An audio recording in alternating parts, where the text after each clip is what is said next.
اب اللہ تعالیٰ نے نزع کے عالم کا نقشہ کھینچا ہے کہ ایک تو قیامت وہ بڑی ہونی ہے نا، ایک چھوٹی قیامت جو تم پہ اس دنیا میں آنے والی ہے، جو بخاری اور مسلم کی حدیث ہے کہ جس سے موت آ گئی اس کی قیامت قائم ہو گئی۔ مرتے ہی ظاہر ہے، مرتے کیا، نزع کے عالم میں قرآن پاک میں کئی جگہ ہے کہ فرشتے منہوں پر اور پیٹھوں پہ ہتھوڑے مارتے ہوں گے جان نکالتے وقت۔ عذاب کا سلسلہ نزع میں شروع ہو جاتا ہے۔ وَلِعَوْذُ بِاللَّهِ تعالیٰ۔ اب اللہ تعالیٰ نزع کے عالم کا ذکر کر رہے کہ کیا ہوگا۔ کَلَّا اِذَا بَلَغَتِ التَّرَاقِي، ہاں ہاں جب جان ہنسلی تک پہنچ جائے گی۔ وَقِيلَ مَنْ رَاقٍ، یہاں پہ سکتا ہے ایک ہی سانس میں پڑھنا ہے لیکن تھوڑا سا وقفہ کر کے، ورنہ اگر یہ ڈائریکٹ پڑھا جاتا تو مر راک بنتا، چونکہ نون جو ہے وہ یہ نون غنہ یا جو تنوین ہے وہ اس کے بعد اگر 6 حروف میں سے کوئی حرف آ جائے، یا را میم لام واو نون، تو ادغام ہو جاتا ہے۔ یہ لفظ بننا تھا مر راک، لیکن چونکہ سکتا ہے تو اسے ایک سانس میں پڑھیں گے دونوں کو الگ کر کے۔ وقیل من راق، اور کہنے والا کہہ رہا ہوگا کوئی جھاڑ پھونک کرنے والا ہے، یعنی اللہ تعالیٰ ہمارا جب روح نکل کے یہاں گلے میں پہنچے گی، نزع کا عالم ہوگا، تو اس وقت لوگ کہہ رہے ہوں گے کوئی ایسا بندہ تلاش کرو کہ پھونک مارے، کوئی دم کرواؤ، کسی طریقے بندہ بچ جائے۔ تو کچھ بھی نہیں ہو سکے گا، کوئی دنیا کا طبیب موت تو نہیں ٹال سکتا، کوئی دعا موت نہیں ٹال سکتی۔ موت ایک ایسی حقیقت ہے جو انبیاء سے بھی ٹلنے والی نہیں۔ کل نفس ذائقۃ الموت، ہر جان کو، جس کے اندر بھی روح یا جان ہے، موت کا مزہ چکھنا ہے۔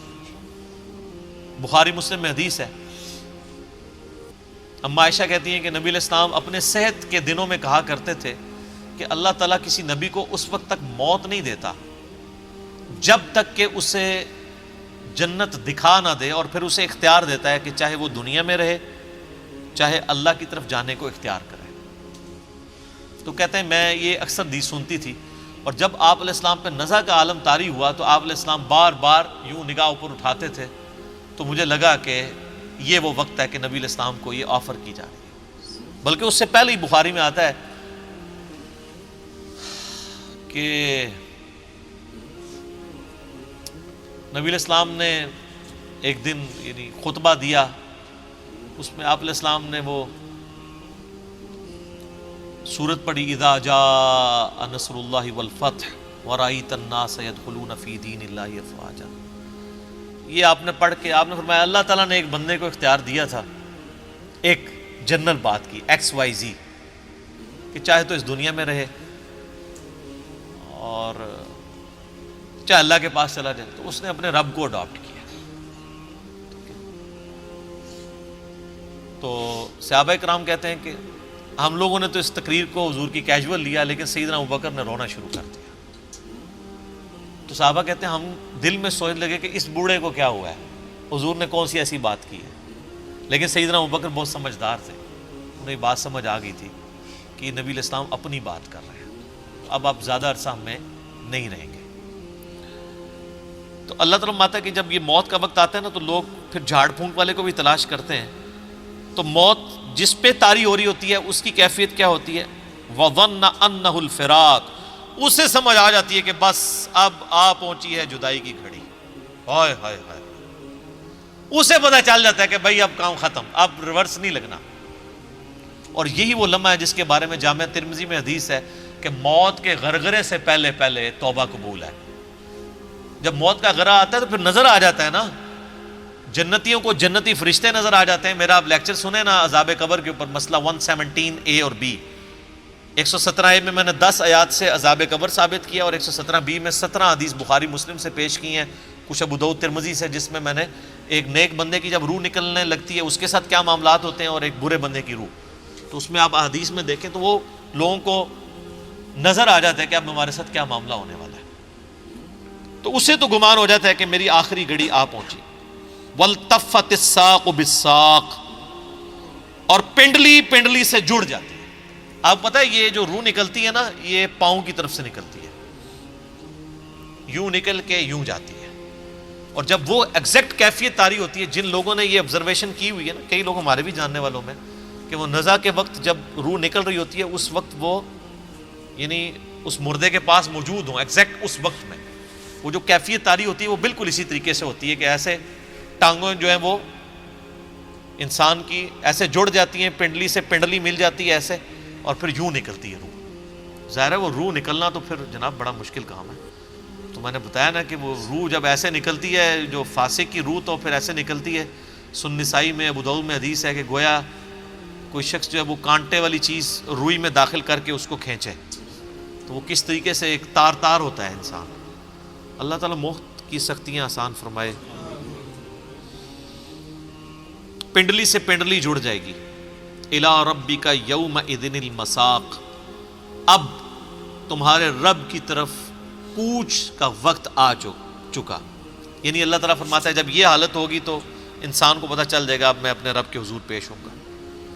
اب اگر تو وہ شخص گناہ گار ہے تو اس کے ساتھ کیا معاملہ ہونے والا ہے؟ فلا صدق ولا صلی، نہ تو نے تصدیق کی اور نہ نماز پڑھی، یعنی سچائی کی تصدیق نہیں کی، پیغمبروں کی باتوں کو سیریس نہیں لیا، خدا کے لیے نماز نہیں پڑھی۔ ولیکن کذب وتولی، بلکہ تو حق جھٹلاتا رہا اور منہ پھیرتا رہا۔ ثم ذهب الى اهله يتمطى، اور تو بڑے نخرے کے ساتھ اپنے گھر والوں کی طرف لوٹتا رہا۔ نبی علیہ السلام کی مجالس میں بھی بیٹھتے تھے نا، سنتے تھے، بات اٹریکٹ بھی کرتی تھی، پھر اسی اکڑ میں اپنے گھر والوں کے پاس آتے تھے بڑے نخرے کے ساتھ کہ ہاں جی ہو کے آئے ہیں، کوئی بات میں وزن ہی نہیں۔ نعوذ باللہ۔ اولا لک فاولا، تیری خرابی آ لگی ہے تیری خرابی۔ ثم اولا لک فاولا، تیری خرابی کا وقت آ چکا، پھر تیری خرابی کا وقت آ چکا۔ یہ 4 دفعہ ہے کہ آپ خیر منا لیں۔ یہ آیات آپ دیکھیں کیا ہیں، اور ہمارے جو علماء کرام ہیں وہ ان آیات کے ساتھ کیا کرتے ہیں۔ وہ انور شاہ کشمیری آپ کو پتہ ہے بہت بڑے دیوبندی عالم دین تھے اور محدث بھی تھے۔ ان کے بیٹے جو ہیں عتیق الرحمان شاہ صاحب، جو آج سے 10 12 15 سال پہلے اہل حدیث ہو گئے، پڑھے ہوئے وہ دیوبندیوں کے مدرسے سے تھے، تو وہ اپنے دیوبندی مفتی کے بارے میں بتانے لگے، جس کے بارے میں میرا بھی کلپ ہے، وہ نام لینے کی ضرورت نہیں کیونکہ اب ہم نے وہ پالیسی چینج کی، آپ کو پتہ چل جائے گا۔ عبدالستار عیدی صاحب کے بارے میں جنہوں نے گندی گندی باتیں کی تھی، تو میں نے پھر انہی کی گندی گندی باتوں میں سے الفاظ چن کے ان کو اسی طرح کا جواب دیا تھا، اچھا کر کے۔ تو اسی مفتی کے بارے میں وہ خود سناتے ہیں کہ جب ہم ان کے پاس پڑھتے تھے تو ہم ان کو کہتے تھے کہ 4 اماموں کا ذکر قرآن میں کہاں ہے؟ قرآن تو کہتا ہے کہ امام تو پیغمبر ہے، سورہ بنی اسرائیل میں بھی آتا ہے کہ وقت کا پیغمبر جو ہے اس کے ساتھ اٹھایا جائے گا، سورہ بقرہ میں بھی، سورہ نساء میں بھی، ہر شخص جو ہے اپنے امام کے ساتھ، امام سے مراد یا نامہ مال ہے یا اس کا لیڈر ہے۔ نبی علیہ السلام ہی گواہ امت کے خلاف گواہی دیں گے یا امت کے حق میں؟ تو کہتے ہیں وہ یہ آیت پڑھتے تھے، یہ قرآن میں 4 اماموں کا ذکر ہے، اولا لک فاولا ثم اولا لک فاولا۔ وہ کہتے ہیں یہ پہلا اولا جو ہے امام حنیفہ ہے، دوسرا اولا سر ہس رہے ہو تسی علماء سے پوچھ کے، پوچھ جے۔ ایک ذمہ دار دیوبندی عالم بتا رہا ہے جس نے خود پڑھا ہوا ہے، وہ کہتا ہے وہ یہ آیت پڑھتے تھے کہ یہ 4 اماموں کا پہلا اولا جو ہے وہ امام حنیفہ ہے، دوسرا امام مالک ہے، تیسرا امام شافعی اور چوتھا امام احمد بن حنبل۔ حالانکہ یہ ترجمہ کیا ہے اس کا بن رہا ہے؟ خرابی۔ دیکھ لیں تیری خرابی آ پہنچی۔ تو اللہ کے بندو، یعنی اماموں کو بدنام کروا رہے ہو تم لوگ۔ یہ امام بھی زندہ ہونا تو ان کی باتیں سنیں، یہ قرآن کے ساتھ کیا تعریف کرتے ہیں، بولے اعوذ باللہ تعالی۔ تو اللہ تعالیٰ فرماتا ہے کہ تیری خرابی آ پہنچی، پھر تیری خرابی آ پہنچی، پھر تیری خرابی آ پہنچی، تیری خرابی آ پہنچی۔ ایحسب الانسان ان یترک سدی، کیا انسان یہ خیال کرتا ہے کہ اسے اسی طریقے سے چھوڑ دیا جائے گا؟